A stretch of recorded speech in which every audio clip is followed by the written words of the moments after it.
Welcome back to സീരിയൽസ. ഞാനും ഡോർഫിനും എന്നുള്ളത് രാജേഷ് എൻ്റെ വീട്ടിലാണ്. ടോമി രാജേഷ് എന്നിങ്ങനെ ബോർഡ് കാണുമ്പോൾ ചിലപ്പോൾ നിങ്ങൾക്ക് ആളെ പിടുത്തം കിട്ടില്ല. പക്ഷേ രാജേഷ് പറവൂർ എന്ന് പറഞ്ഞാൽ എല്ലാവർക്കും അറിയാം. രാജേഷ് ചേട്ടനെ നമുക്കൊക്കെ അത്രയ്ക്ക് ഇഷ്ടമാണ്. നമ്മളെ ചിരിപ്പിക്കുന്ന അല്ലെങ്കിൽ ചിരിക്കാൻ ഇഷ്ടമുള്ളവരാണ് നമ്മൾ. അതുകൊണ്ട് തന്നെ ഇതുപോലുള്ള ക്യാരക്ടേഴ്സ് ചെയ്യുന്നവരെ നമുക്ക് ഒരുപാട് ഇഷ്ടമാണ്. അപ്പോൾ രാജേഷ് ചേട്ടൻ്റെ വീട് പറവൂരിന്ന് രാജേഷ് പറവൂർ എന്ന് പറയുമ്പോൾ തന്നെ പിന്നെ സ്ഥലം പറയേണ്ട കാര്യമില്ല. അപ്പം പറവൂരാണ് ചേട്ടൻ്റെ വീടാണിത്. നമുക്ക് അകത്ത് ചെന്നിട്ട് ചേട്ടനോട് വിശേഷങ്ങളൊക്കെ ചോദിക്കാം. വിശേഷമൊക്കെ കേട്ടിരിക്കുമ്പോൾ നമ്മുടെ ചാനൽ ഒന്ന് ഫോളോ ചെയ്യാനല്ല സബ്സ്ക്രൈബ് ചെയ്യാനുള്ളവർ അതൊന്ന് ചെയ്തേക്കണേ, മറന്നുപോലെ. ഹായ് ചേട്ടാ, ഞങ്ങളുടെ ചാനലിലേക്ക് സ്വാഗതം. അപ്പം ഇനി രാജേഷ് ചേട്ടൻ്റെ കൂടെ ഇരുന്ന് നമുക്ക് എന്തൊക്കെയാണ് പുതിയ വിശേഷങ്ങളെന്ന് കേൾക്കാം.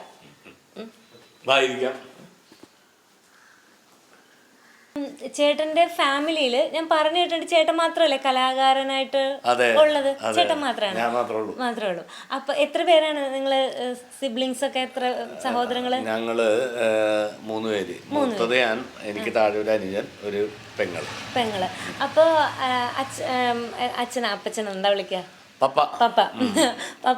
പണ്ട് ചേട്ടൻ ആദ്യം മുതലേ ഈ ഒരു ഫീൽഡിലാണല്ലോ. അപ്പൊ അതിലേക്ക് പോകുന്നു എന്ന് പറഞ്ഞപ്പോ അല്ലെങ്കിൽ ഇതാണ് താല്പര്യം തിരിച്ചറിഞ്ഞപ്പോ അങ്ങനെ പോണ്ട അങ്ങനെ പറഞ്ഞോ? പിന്നെ ഭയങ്കര എതിർപ്പായിരുന്നു. ചെറുപ്പത്തിലൊക്കെ ഭയങ്കര ഇഷ്ടമായിരുന്നു. കാരണം അന്ന് നമ്മള് ചെറുപ്പമാണല്ലോ. നമ്മളപ്പോ സ്കൂളിൽ എന്തെങ്കിലും പരിപാടികൾ അവതരിപ്പിക്കുന്നു, അങ്ങനെ ചെയ്യുന്നു, ഇങ്ങനെ ചെയ്യുന്നു, നാടകം ചെയ്യുന്നു, മോണാക്ട് ചെയ്യുന്നു, മിമിക്രി ചെയ്യുന്നു എന്നൊക്കെ പറയുമ്പോൾ ഭയങ്കര പ്രോത്സാഹനമായിരുന്നു വീട്ടിൽ നിന്ന്. പക്ഷേ അതൊരു കോളേജ് ടൈമൊക്കെ എത്തിക്കഴിഞ്ഞപ്പോൾ പിന്നെ നമ്മൾ അതുമായിട്ട് നടക്കാൻ തോന്നിയപ്പോൾ എതിർപ്പായി. ലൈഫിന്റെ പ്രശ്നം. അതെ. അതൊരു ലൈഫ്, നമ്മളതിന്റെ വിദ്യാഭ്യാസവും പഠിപ്പൊന്നും പൂർത്തിയാക്കിയില്ല. അപ്പൊ വീട്ടില് ഭയങ്കര പിന്നെ എതിർപ്പായിരുന്നു. കാരണം നമ്മുടെ ഭാവി ഉദ്ദേശിച്ചിട്ട്. അതാ ഞാൻ ചോദിച്ചത്. കാരണം അത് മിക്കവാറും കലാകാരന്മാരിങ്ങനെ പറഞ്ഞു കേൾക്കാറുണ്ട് വീട്ടിൽ അങ്ങനെ ചിലരൊക്കെ സപ്പോർട്ട് ഉണ്ടാവും. സാധാരണ എന്ന് പറഞ്ഞാൽ ഇന്നത്തെ കാലഘട്ടം അല്ലല്ലോ, അന്നൊക്കെ ഓപ്പർച്യൂണിറ്റീസ് വളരെ കുറവായിരുന്നു. എന്ന് പറഞ്ഞു കഴിഞ്ഞാല് ആകെ സ്റ്റേജ് മാത്രമേ ഉണ്ടായിരുന്നുള്ളൂ. ഇന്നത്തെ പോലെ ചാനലും കാര്യങ്ങളൊന്നും സജീവമായിരുന്നില്ല. അപ്പൊ അതുകൊണ്ട് വീട്ടിൽ നിന്ന് പ്രോത്സാഹനം ഇല്ല ആ കാലഘട്ടത്തില്. കാരണം ജീവിക്കാനുള്ള ഒരു മാർഗം അതുകൊണ്ട് നടന്നിട്ട് കാര്യമില്ല. അത് ഉദ്ദേശിച്ചിട്ടാണ് അവര് പറഞ്ഞത്, നമ്മളുള്ള സ്നേഹം കൊണ്ടാണ്. ചേട്ടൻ മിമിക്രി തന്നെ ആയിരുന്നില്ലേ ചെയ്തോണ്ടിരുന്നേ? അല്ലെങ്കിൽ മിമിക്രി എല്ലാം ചെയ്യുമായിരുന്നു. നമുക്ക് നമ്മളുടെ ഉള്ളിലെ കല എങ്ങനെ എക്സ്പ്രസ് ചെയ്യണമെന്ന് അറിയില്ലായിരുന്നു. ഫസ്റ്റ് സ്കൂൾ ടൈമില് 5ാം ക്ലാസ്സിലൊക്കെ പഠിക്കുമ്പോൾ ഞാൻ ഡാൻസ് ഡിസ്കോ ചെയ്യുമായിരുന്നു. കാരണം അത് എനിക്കിപ്പോ ഡാൻസ് ചോദിച്ചു കഴിഞ്ഞാൽ ഡാൻസിന്റെ ABCD ഒന്നും അറിയില്ല. പക്ഷെ അന്ന് അത് ഞാൻ പറഞ്ഞില്ല, നമ്മുടെ ഉള്ളിലെ കലയെ എങ്ങനെ എക്സ്പ്രസ് ചെയ്യണമെന്ന് നമുക്കറിയില്ലായിരുന്നു. അതിപ്പോ മിമിക്രിയാണ് എനിക്ക് ഏറ്റവും ഇതെന്നുള്ളത് കണ്ടുപിടിച്ചത് അല്ലെ മനസ്സിലായത്. ചാണക്യൻ എന്ന് പറഞ്ഞൊരു സിനിമ, കമലഹാസന്റെ ഒരു സിനിമയുണ്ട്. ആ സിനിമ കണ്ടിട്ട് ഞാൻ ആദ്യമായിട്ട് ഞാൻ അനുകരിക്കുന്നത് കമലഹാസനെ അനുകരിക്കാൻ ശ്രമിച്ചപ്പോൾ ഞാനൊരു കൂട്ടുകാരൻ പറഞ്ഞു ഇത് പ്രേം നസീറായിട്ടുണ്ട്, കറക്റ്റാണ്. അപ്പൊ ഞാൻ അപ്പോഴാണ് എനിക്ക് അത് ശരിയാണല്ലോ, അങ്ങനെയാണ് ഞാൻ പ്രേം നസീറിനെ ഫസ്റ്റ് അനുകരിക്കുന്നത്. പ്രേം നസീറിനെയാണ്. കമലഹാസനെ അനുകരിച്ച് നോക്കിയതാണ്. അപ്പൊ അത് പ്രേം നസീറാണെന്ന് കൂട്ടുകാരൻ പറഞ്ഞപ്പോ ഞാൻ ഞെട്ടിപ്പോയി. ശരിയാണ്, അങ്ങനെ പ്രേം നസീറിനെ ഇങ്ങനെ ഒരാള് പറഞ്ഞാൽ ആദ്യമായിട്ട് അല്ല, നമ്മുടെ തുടക്കം സ്റ്റാർട്ടിങ് ടൈം ആയിരുന്നു. സമയത്ത് നമുക്ക് ചില കാര്യങ്ങൾ വീണ് കിട്ടും. അങ്ങനെ ഇന്നത്തെ ഇന്റർവ്യൂവിൽ വീണ് കിട്ടിയ ഒരു സന്തോഷമാണ് രാജേഷ് ചേട്ടന്റെ പപ്പ. പപ്പനൊന്ന് പരിചയപ്പെടുത്തേ. ഞാൻ ആർമി റിട്ടയർ വന്ന സോൾജറാണ്. അഗൈൻ ഐ റീഎംപ്ലോയ്ഡ് അറ്റ് HMT ഞാൻ വന്നിട്ടൊരു 16 വർഷം ചെയ്തു. പിന്നീട് ഒരുപാട് മറ്റു പല ജോലികളും ചെയ്തു. ഒരുപാട് ബുദ്ധിമുട്ടി കഷ്ടപ്പെട്ടാണ് മക്കളെയൊക്കെ വളർത്തിയത്. ഇവനങ്ങനെ വന്നിട്ട് HMT തന്നെ ഇലക്ട്രീഷ്യൻ അപ്രന്റീസ് കോഴ്സിന് വന്നിട്ട് പേര് വന്ന് അത് വന്നിട്ട് റിജക്റ്റ് ചെയ്തിട്ട് അന്ന് ഞാൻ ഒരുപാട് വിഷമിച്ച്. ജനറൽ മാനേജർ പറഞ്ഞു ഒരു HMT പോലെയുള്ള ഒരു ഓർഗനൈസേഷനിൽ പൊതുമേഖലയിൽ ജോലി കിട്ടിയിട്ട് തൻ്റെ മകൻ വന്നിട്ട് ഇവിടെ വന്നിട്ട് ജോയിൻ ചെയ്യുന്നില്ലെന്ന്. അങ്ങനെ ഞാൻ വിഷമിച്ച് ഇവൻ്റെ ഈ പരിപാടി ആയിട്ട് മുന്നോട്ട് പോയി. അവൻ്റെ കൂട്ടുകാരൊക്കെ എൻ്റെ വീട്ടിൻ്റെ മുകളിൽ വാർക്കയുടെ മുകളിൽ വന്നിട്ട് ഈ പരിപാടി കോമിക് പരിപാടി ചെയ്തപ്പോൾ ഞാൻ മാടലെടുത്തിട്ട് ഓടിച്ചിട്ടുണ്ട്, ഓർഡറാന്ന് പറഞ്ഞിട്ടുണ്ട്. അങ്ങനെ അവിടെ നിന്ന് തുടങ്ങി ഇപ്പം വന്നിട്ട് ഇവൻ്റെ ആ മുന്നോട്ടുള്ള പോക്കിൽ ഞാൻ നിരാശനായി. ഇപ്പം ഞാൻ ഹാപ്പിയാണ്. ഏതായാലും ദൈവം അനുഗ്രഹിച്ച് ഇവിടം വരെ എത്തി. ഇനി നാളെ ഇവിടം വരെ എത്തും എന്നുള്ളത് തമ്പുരാൻ തന്നെ അറിയാം. ഏതായാലും വളരെ സന്തോഷം, ഹാപ്പിയാണ്. ഇവിടെ ഇരിക്കുന്ന മെമന്റോസ് കിട്ടിയതിൽ ചിലത് മാത്രമായിരിക്കും തോന്നുന്നു. ചിലതല്ല, പ്രളയം വന്നപ്പോ ഒരുപാടുണ്ടായിരുന്നു. പ്രളയം വന്ന് എല്ലാം പോയി, എല്ലാം കളഞ്ഞു. അതിനുശേഷം കിട്ടിയേക്കുന്നതാണിത്. അതാ ഞാൻ ചോദിച്ചത്. സാധാരണ എല്ലാരും ചാക്കിൽ കെട്ടി വെക്കുക. കൊറേ സൗകര്യം ഇല്ലാത്തതിന്റെ പേരില് മാത്രം വെച്ചിട്ടുണ്ട്. മറ്റേ പ്രളയം വന്ന് ഇവിടെയൊക്കെ ഭയങ്കരമായിട്ട് മുങ്ങിയതാണ്. അന്ന് പഴയ വീടായിരുന്നു, ഈ വീടായിരുന്നു. ആണല്ലേ? ഇതിപ്പോ 2 വർഷം അല്ലേ ഏട്ടാ വെച്ചിട്ട്? 2 വർഷമായി. 2 വർഷമായി. കുഞ്ഞു പിള്ളേർക്ക് വരെ ചേട്ടന് നല്ല പരിചയമാണ്. എങ്ങനെയാണെന്നറിയാവോ? ഇല്ല. എങ്ങനെയാണെന്നറിയാവോ? ഇവിടെ ഒരാളിരിപ്പുണ്ടേ. ഇത് ചേട്ടന്റെ 2 മക്കളിൽ പറ. മൂത്താൾ പേര് മനു. മനു എന്താ ചെയ്യണേന്നും കൂടെ ഒന്ന് പറഞ്ഞേരെ. ഡിപ്ലോമ കഴിഞ്ഞു. ശരി, അത്രേ ചോദിക്കാൻ പാടുള്ളൂ. മനുവിന്റെ ഓർഡർ ഉണ്ട്. അതിന് ഞാൻ ഉത്തരം പറയാം. സഹു.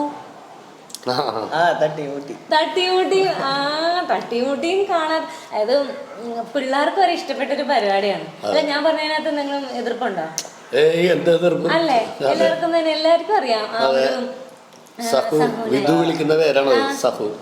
ഇപ്പൊ എല്ലാവരും എന്താണ് സഹുവിന്റെ മോനെന്നാ വിളിക്കണേ.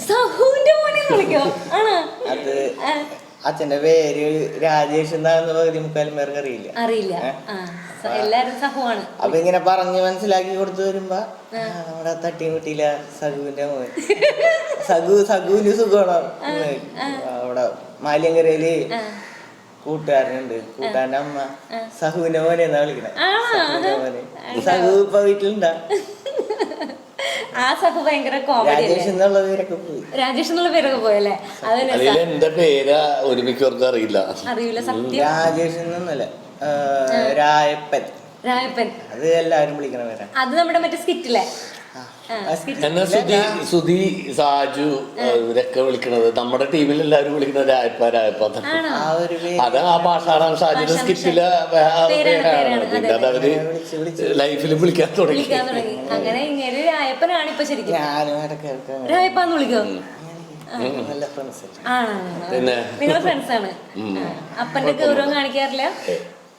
അങ്ങനെയൊന്നുമില്ല. പക്ഷെ എനിക്ക് വന്നപ്പോ തോന്നിയതും ഇതിനു മുമ്പ് ഞാൻ വേറെ ഇന്റർവ്യൂ ഒക്കെ കണ്ടപ്പോ എനിക്ക് തോന്നിയെന്താണെന്നറിയാമോ? കോമഡിയൊക്കെ സ്റ്റേജിൽ മാത്രമേ ഉള്ളൂ, അല്ലാണ്ട് അതിന്റെ തെറ്റിദ്ധാരണയല്ല. എല്ലാവരും പറഞ്ഞേക്കണ കേസാ. എന്റെ കൂട്ടുകാരന്മാര് വരെ ഇങ്ങോട്ട് വരില്ല. അച്ഛനുണ്ടാ? അത് ഉണ്ട്. അന്നാ ഞാൻ പോയിട്ട്. അതേസമയം അമ്മയായിട്ട് എല്ലാവരും ഭയങ്കര കമ്പനിയാണ്. പക്ഷെ അമ്മേനേക്കാളും കമ്പനി പുള്ളിയാ. അത് ഈ ഫേസ് ഇങ്ങനെ ഇരിക്കണോണ്ട്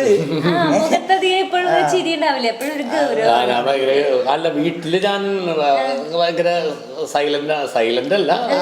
എന്താ വെച്ചുകഴിഞ്ഞാല് ആര് വന്നത്, നമ്മുടെ കൂട്ടുകാരന്മാരൊക്കെ വന്നു കഴിഞ്ഞാലും അമ്മയാണെങ്കിൽ അങ്ങോട്ട് ഓടിച്ചെന്ന് സംസാരിക്കും. അച്ഛനെ ഇങ്ങനെ ഇരിക്കുന്നോണ്ട് കാരണം ഞാൻ അവർക്കൊരു സ്പേസ് ഉണ്ടല്ലോ, അവരുടെ കൂട്ടുകാര് അവര് പേഴ്സണലായിട്ട് അവര് റൂമിലേക്ക് ഇരുന്ന് സംസാരിക്കും. നമ്മൾ എന്നിട്ട് എന്ത് പറയാനാ? അതിന്റെ പേരിൽ ഞാനങ്ങനെ കൂടുതൽ സംസാരിക്കാം. ചേട്ടൻ തെറ്റിദ്ധരിക്കപ്പെട്ടിരിക്കുന്നു. ചേട്ടൻ ഇത്ര ഉദ്ദേശിക്കണുള്ളൂ അല്ലേ? ഭയങ്കര ഫ്രണ്ട്ലിയാണ്. അത് വിധുവിനറിയാം. അതാരാ വിധു? ഫ്രണ്ട്. അവന്റെ ഭയങ്കര ഫ്രണ്ടാണെന്നും പറയാ, വീട്ടിലൊരു അംഗമാണെന്നും പറയാ. ഇന്നലെ കൂടി ഉണ്ടായിരുന്നുള്ളൂ. അയ്യോ, അവനും കൂടെ ഉണ്ടായിരുന്നെങ്കിൽ കുറച്ചും കൂടെ ഓക്കെ. ജന്മത്തിരിക്കൂല. അവനെ മംഗലാപുരത്ത് പഠിക്കണം. ഇളയാളുടെ പേരെന്താ? ഇളയാള് സനു. സനു. അച്ഛനല്ലേ എന്താ വിളിക്കാ? പപ്പ. അപ്പൻ. ഇടക്കവനെ മോനെ എന്നും വിളിക്കും. മോനെ. സത്യമാണോ? അത് നമ്മ പപ്പ അച്ഛ പപ്പ അതൊന്നുമില്ല. എന്താണ് വയലും തന്നെ അത് വിളിക്കും. തീർക്കൊന്നുമില്ല.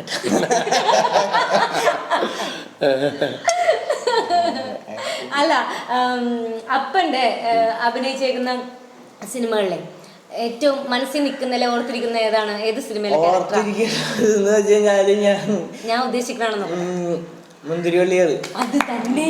അതെന്താന്ന് വെച്ച് കഴിഞ്ഞാല് അത് ഓർത്തിരിക്കാൻ ഒരു കാരണമുണ്ട്. മറക്കാനായിട്ടുള്ള ഒരു ഇത് ഗ്യാപ്പ് കിട്ടണില്ല. എല്ലാവരും അത് പറഞ്ഞല്ലേ കളിയാക്കുന്നത്. അതും പറഞ്ഞില്ലേക്കോ? മീനെന്നെ വളക്കുന്നില്ല. അടിച്ചു കൂട്ടിയില്ലടാ അടി മേടിക്കുമല്ലോ. ശരിക്കും അത് ആ ക്യാരക്ടർ മറക്കില്ലട്ടാ. അത് തമാശയാണ് എന്നാ നമുക്ക് ഇങ്ങനെ കൊള്ളാല്ലേ അത് തോന്നുന്നൊരു ക്യാരക്ടർ. അത് ഈ തട്ടിമുട്ടിയില് വന്നതിന് മുമ്പ് വരെ അച്ഛനെ ഇത് പറഞ്ഞ് മനസ്സിലാക്കിയിരുന്നു. പ്ലംബറില് തല്ലി മേടിക്കുന്ന ആള് അങ്ങനെയാണ് പരിചയപ്പെടുത്തിക്കൊണ്ടിരുന്നത്. അതിനുശേഷമാണ് സഹുവായത്. തട്ടിമുട്ടി വന്നു കഴിഞ്ഞപ്പോ പിന്നെ സഹുവായി. മിമിക്രി ആയിട്ടൊക്കെ അന്നത്തെ കാലത്ത് നടക്കുന്നവർക്ക് അല്ലെങ്കിൽ ഇങ്ങനെ ആർട്ടിസ്റ്റുകൾക്കൊക്കെ കല്യാണം കഴിക്കല് എന്ന് പറഞ്ഞ ഒരു കടമ്പ തന്നെ ആയിരിക്കും. അപ്പം ചേട്ടന് ഇത് മാത്രമുള്ളപ്പോഴാണോ കല്യാണം കഴിച്ചത്, അല്ലെങ്കിൽ വേറെ എന്തെങ്കിലും ജോലി ഉണ്ടോ? എനിക്ക് ജോലി എന്ന് പറഞ്ഞു കഴിഞ്ഞാലേ ഞാൻ പറഞ്ഞില്ലേ, എന്നെ പഠിപ്പിക്കാനായിട്ട് പപ്പ തയ്യാറായിരുന്നു, എത്ര വേണമെങ്കിലും പഠിപ്പിക്കുമായിരുന്നു.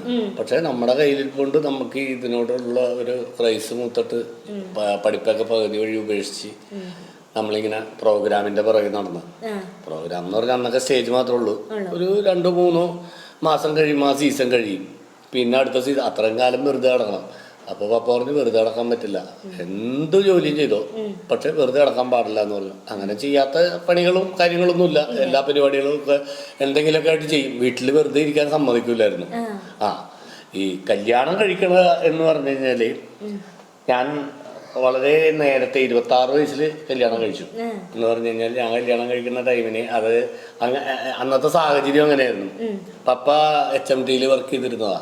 അപ്പൊ പുള്ളിക്ക് 2 ഷിഫ്റ്റ് നൈറ്റ് ആയിരിക്കുള്ളൂ, പിന്നെ ഒരു ഷിഫ്റ്റ് ആണ് ഡേ ഉള്ളൂ. അപ്പൊ രണ്ടാഴ്ച പുള്ളി വീട്ടിലുണ്ടാവില്ല.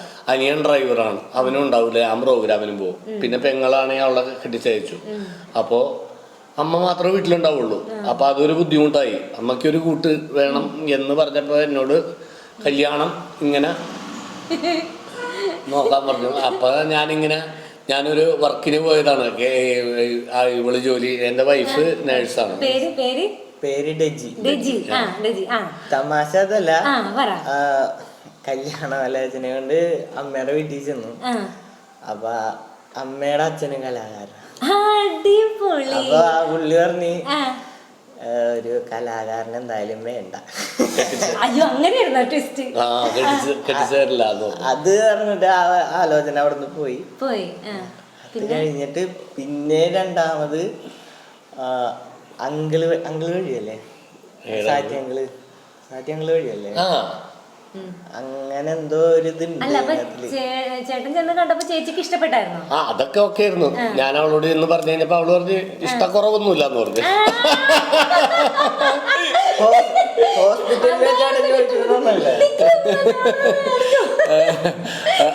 എന്റെ വീട്ടില് ആലോചിക്കാൻ പറഞ്ഞു. അപ്പൊ അങ്ങനെ നമ്മള് എന്റെ വീട് വഴി നമ്മള് കാര്യങ്ങള് ചെയ്ത് കഴിഞ്ഞപ്പോ ഇവളുടെ ഫാദർ ഗൾഫിലായിരുന്നു. അപ്പൊ പുള്ളി വന്നിട്ട് നോക്കാം എന്നുള്ളൊരു പ്ലാൻ വന്നു. അപ്പൊ അങ്ങനെ നിൽക്കുമ്പോ പുള്ളി എന്നെ കുറിച്ച് അന്വേഷിച്ചപ്പോ ഇങ്ങനെ മിമിക്രി പരിപാടിയായിട്ട് നടക്കുന്നതാണ്. അപ്പൊ പുള്ളി ഒരു കലാകാരനായിരുന്നു. പുള്ളി ഒരു ഹാർമോണിസ്റ്റ്, അത്യാവശ്യം പാട്ടുകളൊക്കെ എഴുതും അങ്ങനത്തെ. അപ്പൊ ഒരു കലാകാരന്റെ ജീവിതം എന്താണെന്ന് പുള്ളിക്കറിയാം. അതിൽ നിന്നൊന്നും ആ ഒരു കാലഘട്ടത്തില് 10 വയസ്സ് കിട്ടൂല എന്നറിയാം. പുള്ളി പറഞ്ഞു കലാകാരന്റെ ഇങ്ങനെ എന്റെ മോളെ ഒരു കലാകാരനെ കെട്ടിച്ചു കൊടുക്കാൻ എനിക്ക് താല്പര്യമില്ല എന്ന് പറഞ്ഞു. അപ്പോഴേക്കും ഞങ്ങള് തമ്മിൽ ഇത്തിരി അറ്റാച്ച്മെന്റ് ആയി. അപ്പൊ പിന്നെ അപ്പൊ വീട്ടില് പപ്പ പറഞ്ഞു അവനിപ്പോ നിർത്തും പരിപാടി. പുള്ളിക്ക് അത് പറയാലോ. പുള്ളി പറഞ്ഞു അവനിപ്പോ ഇവിടെ പരിപാടി നിർത്തുമെന്ന് പറഞ്ഞിട്ട് എന്റെ അളിയനുണ്ട്, എന്റെ പെങ്ങളെ കിട്ടിയാണ്. പുള്ളി കോൺക്രീറ്റ് കട്ട്ല ജനല് അതിന്റെ ബിസിനസ് ആയിരുന്നു തൊട്ടപ്പുറത്ത്, അതിന്റെ പരിപാടിയായിരുന്നു. അപ്പൊ അതിനകത്തേക്ക് എന്നെ പാർട്ട്ണറാക്കി. എന്നിട്ട് മിമിക്രി ഇവിടെ വെച്ച് നിർത്തണമെന്ന് പറഞ്ഞു. അങ്ങനെ ഞാൻ വളരെ വേദനയോടെ പരിപാടി അവസാനിപ്പിച്ചു. കല്യാണം കഴിച്ചു, വീണ്ടും ജീവിതം സ്റ്റാർട്ട് ചെയ്തു. ബിസിനസ് ഒന്നും പോയില്ല, കാരണം ബിസിനസ് അല്ല, നമ്മുടെ ഉള്ളില് കലയല്ലേ കിടക്കുന്നത്. പിന്നെ കൊച്ചിയിൽ എനിക്കൊരു ജോലി പപ്പ റെഡിയാക്കി തന്നു, എറണാകുളം ബാർസില്. അതും സുഖമായില്ല, ഒന്നുകൊണ്ട് നമ്മളെ കൊണ്ട് പറ്റുന്നില്ല. എന്നാലും പിന്നെ നമ്മള് ശരിയായി കൊടുത്തു. അപ്പൊ എന്നിട്ട് നമ്മളിങ്ങനെ പോയിക്കൊണ്ടിരിക്കുമ്പോഴാണ് ഒരു ദിവസം നടൻ സലീംകുമാർ വീട്ടിൽ വന്നിട്ട് പറഞ്ഞു ഞാനിങ്ങനെ ഒരു ടീം സ്റ്റാർട്ട് ചെയ്യുന്നുണ്ട്, നിനക്ക് കൂടെ നിൽക്കാമെന്ന് ചോദിച്ചു. ഞാൻ പറഞ്ഞു ചേട്ടാ ഞാൻ ഈ ഫീൽഡൊക്കെ വിട്ടു, ഇനിയിപ്പോൾ ഞാൻ അതിനകത്തേക്കൊന്നും തിരിച്ചു വരുന്നില്ല. അന്നേരം ഒരു 3-4 വർഷത്തേക്ക് ഞാൻ ഈ ഫീൽഡിൽ നിന്ന് മാറി നിന്നു. അപ്പോൾ ഇവളാ എന്നോട് പറഞ്ഞത് എന്തായാലും നിങ്ങളുടെ ഇതല്ലേ, നിങ്ങൾ പൊക്കോ എന്ന് പറഞ്ഞു. അങ്ങനെ ക്യാമറയുടെ മുമ്പിലോട്ട് വരാത്തത് ഭയങ്കര കഷ്ടമാണ്.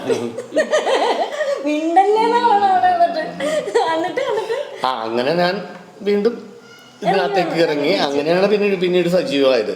അപ്പൊ ഞാനത് മനസ്സിലാക്കുന്നത് നമ്മുടെ തലയിൽ ഒരു വരയുണ്ട്.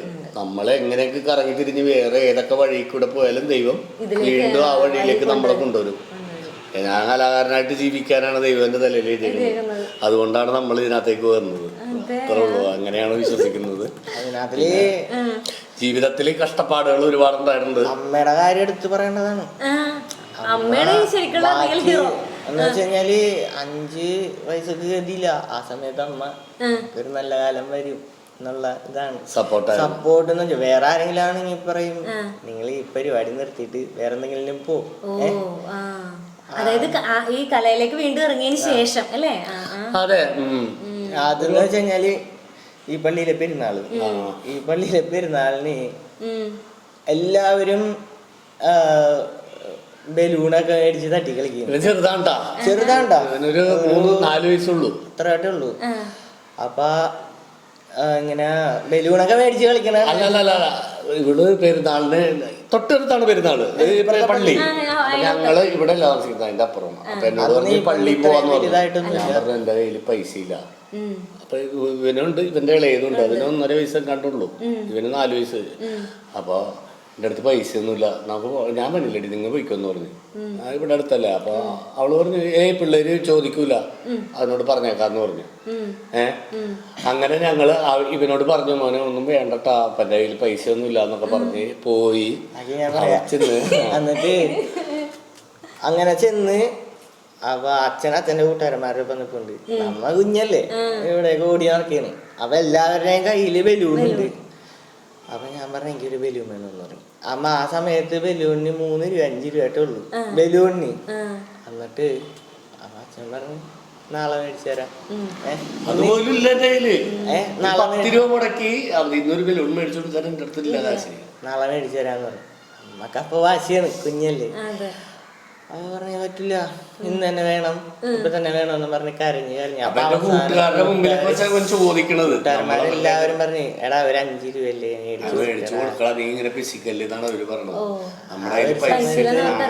അച്ഛന്റെ അവസ്ഥ അച്ഛന് മാത്രമേ അറിയുള്ളൂ. നമുക്കാണെങ്കിട്ട് ആ ഒരു ഇത് ബോധമില്ലല്ലോ. അങ്ങനെ കരഞ്ഞോണ്ടിരിക്കുന്ന സമയത്ത് അവസാനം അച്ഛന് ദേഷ്യവും സങ്കടമൊക്കെ വന്നിട്ട് എന്നെ ഇവിടെ നിന്ന് പിടിച്ചു വലിച്ച് വീട്ടിലേക്ക് കൊണ്ടുപോയിട്ട് അന്ന് വീട് പണിഞ്ഞിട്ടുള്ളൂ. എന്ന് വെച്ച് കഴിഞ്ഞാല് ഈ വീടല്ല അവിടെ ഇപ്പൊ തറവാട്. അവിടെ പണിയൊക്കെ നടക്കണുള്ളൂ. എന്നാലും ഞങ്ങൾ കയറി താമസിച്ച്. എന്നിട്ട് ആ വീട്ടിൽ കൊണ്ടുപോയിട്ട് അവിടെ റൂമിൽ കയറ്റിയിട്ട് ഞാൻ കിടന്ന് കരയുന്നു. എന്നിട്ട് അച്ഛന്റെ ദേഷ്യവും സങ്കടമൊക്കെ വന്നിട്ട് മറ്റേ വയറില്ലേ, വയറ് ഇതിനൊക്കെ കരണ്ടാക്കി കൊടുക്കാൻ അതിനടിച്ച് കൊടുക്കും. അതിന്റെ വേദന ഇപ്പോഴും നമ്മുടെ സങ്കടവും വിഷമവും എന്ന് വെച്ച് കഴിഞ്ഞാ പുറത്ത് കൊറേ നാള് കിടന്ന അതിന്റെ പാട് അതുപോലത്തെ അടി അടിച്ച. അത് കഴിഞ്ഞിട്ട് പിന്നെ എനിക്ക് അച്ഛൻ്റെ അടുത്ത് ചെല്ലാനൊക്കെ പേടിയായിരുന്നു. പിന്നെ പിന്നെ അച്ഛനൊക്കെ വന്നിട്ട് അച്ഛന് ഒരുപാട് കുറെ വഴക്കൊക്കെ പറഞ്ഞു, അമ്മയുടെ നിന്നും കേട്ട്. അത് കഴിഞ്ഞ് പുള്ളി സങ്കടപ്പെട്ട് ഇറങ്ങിപ്പോയി. വീട്ടിൽ നിന്ന് ഇറങ്ങിപ്പോയിട്ട് ഇവിടെ എൻ്റെ പുള്ളിക്കാരിൽ ചെന്ന് കൂട്ടുകാരൻ്റെ കടയിൽ നിന്ന് 5 രൂപയുടെ ബലൂണാണ് ചോദിച്ചത്. എന്നിട്ട് 50 രൂപയുടെ 2 ബോള് കടം പറഞ്ഞു, മറ്റേ ബീച്ച് ബോളില്ലേ, കടം പറഞ്ഞ് മേടിച്ചിട്ടും വന്ന് എന്നെ മടിയിലേക്ക് ഇരുത്തി. അതാ അങ്ങനെ ഒരു കാലം ഉണ്ടായിരുന്നു. ഇതൊക്കെ ഇപ്പോഴല്ലേ വന്നത്. അന്ന് വെച്ചാൽ നമുക്ക് ഞാൻ ഈ വീട് പണിയാൻ പോണ സമയത്തും എല്ലാവരും വീട് പണിയാൻ പറഞ്ഞപ്പോഴും ഞാൻ പറഞ്ഞു വേണ്ട, വീട് പണിയണ്ട, നമുക്ക് മറ്റേ വീട് തന്നെയാണ്.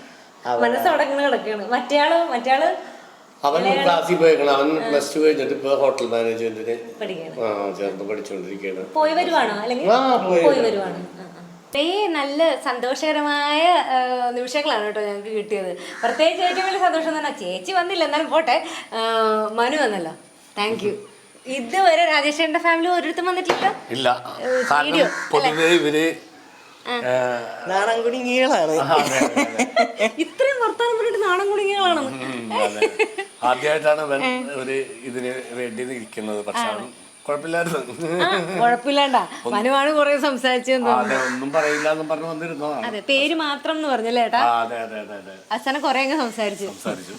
എന്തായാലും സന്തോഷം. അപ്പോൾ ചേട്ടനും ഒത്തിരി നല്ല നല്ല ഫിലിംസൊക്കെ വരട്ടെ.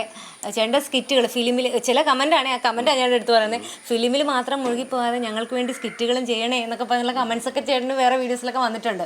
സ്കിറ്റും സ്റ്റേജ് പ്രോഗ്രാമൊക്കെ ഉണ്ട്. അപ്പൊ മറക്കാൻ പറ്റില്ലല്ലോ, വന്ന വഴിയതല്ലേ. അതെ അതെ. അപ്പൊ അങ്ങനെ പറയാം, ആളുകളുടെ ഇഷ്ടം കൊണ്ടായിരിക്കും അത് അങ്ങനെയൊക്കെ പറയുന്നത്. അപ്പൊ അതുപോലെ പറയും.